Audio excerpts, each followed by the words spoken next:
Ouais, c'est impressionnant ce qui est en train de se passer en France, en Belgique. On voit avec le Nicolas qui paye, le phénomène qui s'est étendu au Brésil. Je vous diffuserai le petit schéma.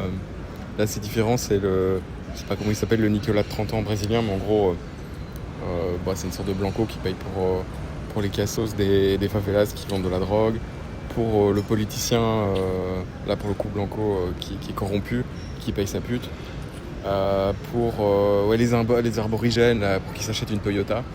C'est pas mal. Enfin, ça montre un peu, à un moment, les masques tombent. Et je pensais à ça, par exemple, aux crimes raciaux aux États-Unis.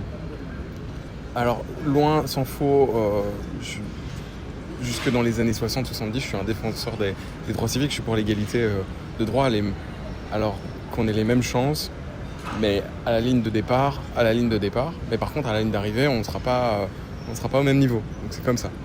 Et que ce soit, il y a des moyennes, hein, à la ligne d'arrivée, aux 100 mètres, il y aura plus de gens d'origine africaine.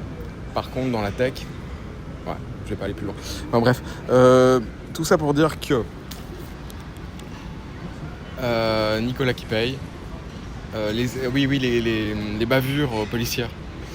Alors, jusque dans les années 90, clairement, il y avait un contrôle faciès qui peut être normal par les policiers, et donc une forme de racisme, et peut-être qu'il y avait un abus sans doute. Mais à un moment, avec George Floyd et Black Lives Matter, machin truc, là on est tombé dans l'excès inverse en fait, où tout était tourné en bavure. Maintenant, les policiers ont une caméra frontale, donc on voit clairement qu'il y a une surreprésentation de la population d'origine, que ce soit africaine, que ce soit culturel. Moi je vais pas essayer d'expliquer là, c'est pas le propos, mais en tout cas voilà,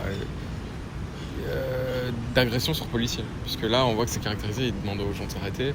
Quand c'est un blanc, il s'arrête, ou d'ailleurs un japonais, un asiatique, un vietnamien, un chinois, il peut être un peu à la masse, mais s'il obtempère pas, il obtempère un peu pas à la cool, quoi, mais il fonce pas tête baissée comme ça avec un couteau sur le policier.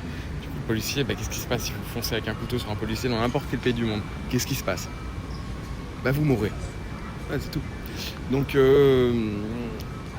et donc voilà. Et c'est la même chose quand on entend des trucs en banlieue.